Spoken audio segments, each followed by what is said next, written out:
도대체 전국자사고랑 서울자사고의 차이가 뭐냐, 그리고 본인들은 도대체 어느 학교를 가야지 좋은 대학에 들어갈 수 있냐, 입시의 불확실성을 줄이는 가장 좋은 방법이 서울형 자사고가 될 수 있다는 거예요. 내가 의지를 가지고 지원을 하면 거의 100%에 가까운 확률로 원하는 고등학교에 갈 수 있다는 겁니다. 이런 학생들에게는 서울형 자사고를 추천합니다. 안녕하세요, 크라켄입니다. 요즘 많이 들어온 질문인데요. 도대체 전국자사고랑 서울자사고의 차이가 뭐냐, 그리고 본인들은 도대체 어느 학교를 가야지 좋은 대학에 들어갈 수 있냐, 이런 것들을 요즘 많이 물어보더라고요. 그래서 오늘은 서울형 자사고와 그 입학 방법에 대해서 이야기를 해보고자 합니다. 자, 서울형 자사고란 강남권에 있는 휘문고, 세화고, 중동고, 또 목동에 있는 양종고처럼 서울에 있는 15개의 학교를 얘기하고요. 서울에 거주하고 있는 학생들이 지원하고 면접을 통해서 또 경우에 따라서는 면접이 없을 수도 있겠지만 입학하는 것이 가장 큰 특징입니다. 전국 단위 자사고랑 서울형 자사고의 가장 큰 차이점은 바로 선발권의 범위입니다. 전국 단위 자사고와는 달리 서울형 자사고는 지원자의 성적을 알 수가 없어요. 그리고 면접에서도 교과 내용에 관련된 내용들은 질문을 할 수 없다는 것이 가장 큰 차이점입니다. 그리고 일반고와는 무엇이 다르냐면요, 실제로 서울형 자사고는 주변 일반 고등학교와 교육 환경 측면에서는 큰 차이점이 없어요.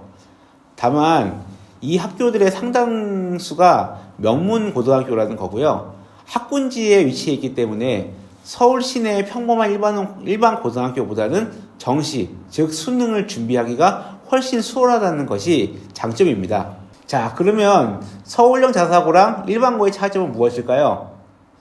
서울형 자사고는 주변 일반고와 교육 환경 측면에서는 큰 차이가 없어요.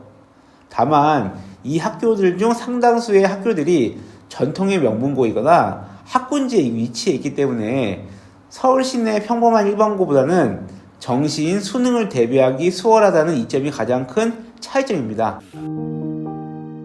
자, 그래서 저는 이런 학생들에게는 서울형 자사고를 추천합니다. 진로가 명확하진 않지만 공부에 열정이 있고 자기 주도력이 있는 친구들이라면 서울형 자사고에 맞다고 생각합니다. 일반고를 가자니 내신을 망치면 정시가 걱정이 되고 특목고를 놓친 학생들이라면 입시의 불확실성을 줄이는 가장 좋은 방법이 서울형 자사고가 될 수 있다는 거예요. 그리고 가장 좋은 점은 서울형 자사고는요, 내가 의지를 가지고 지원을 하면 거의 100%에 가까운 확률로 원하는 고등학교에 갈 수 있다는 겁니다. 자, 서울형 자사고 입학 방법에 대해서 말씀드리겠습니다.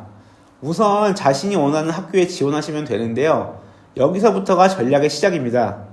어떤 학교를 골라야 하는지는 제가 미리 찍어놓은 고교 선택법 영상이 있으니 그거 한번 보시면 될 것 같고요. 상황에 따라서 면접이 진행될 수도 있고 그렇지 않을 수도 있는데 저는 세 부분으로 나눕니다. 자신이 지원한 학교와 전형의 경쟁률이 1.5배수를 초과한다. 그러면 1.5배수만큼을 전산으로 추첨한 다음에 면접을 진행합니다. 1.5배수와 1.2배수 사이에요. 그러면 모두 다 면접을 진행하고요. 1.2배수 이하라면 면접을 생략하고 추천만으로 입학이 결정됩니다. 네, 뺑뺑이요. 그런데 올해는 정시도 확대되고 2028 대입 개편안의 영향으로 서울형 자사고에 대한 관심이 높아져서 대다수의 학교들이 면접을 시행할 것이라는 것이 일반적인 예측입니다. 면접을 보기로 결정이 된다면 자기소개서를 제출해야 되는데요. 자기소개서에서 담아야 될 내용은 크게 두 가지입니다. 하나는 자기주도 학습 영역과 또 하나는 인성 영역에 관한 내용입니다. 자기주도 학습 영역에서는 자신이 공부에 대해서 어떻게 노력을 해왔는지 솔직하고 구체적으로 쓰면 됩니다.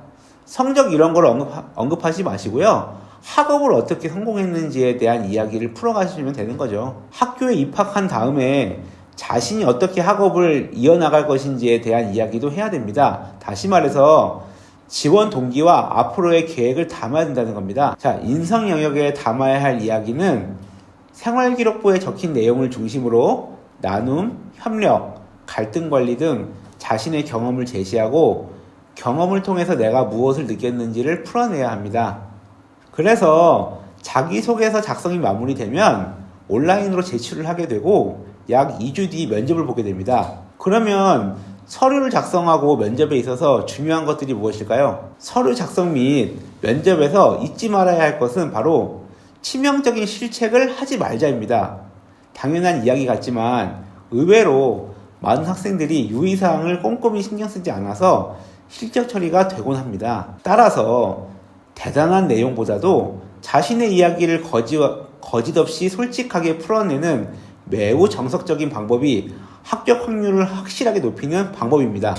따라서 대단한 내용보다도 자신의 이야기를 거짓 없이 솔직하게 풀어내면 합격 확률을 확실하게 높이게 되겠죠. 자, 면접의 진행 방식 말씀드릴게요. 많은 학교들의 면접 시간은 5분 내외이고요. 공통 질문과 개별 질문을 구분하여 물어봅니다. 공통 질문에서는 누구나 답할 수 있을 법한 질문을 물어보고, 개별 질문에서는 앞서 말씀드렸듯이 생활기록부와 자기소개서를 바탕으로 물어봅니다. 우선 일반적인 공통 질문에 대한 대응력을 높여야 하고, 개별 질문을 스스로 많이 만드셔야 됩니다. 공통 질문 모음집을 저희가 아래에 링크로 첨부해 드릴 테니 이걸 바탕으로 연습하시면 도움이 될 거고요.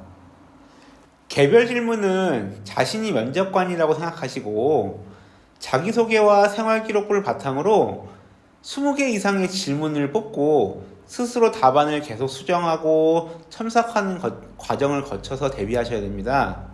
이대로만 성실하게 대비하면 비상사태가 일어나지 않는 이상 100% 합격하게 되어 있습니다. 서울형 자사고 어떠신가요? 전략적으로 입시를 준비하기 위한 좋은 대책이 될 수 있다고 저는 생각합니다. 이상 크래켄이었습니다. 고맙습니다.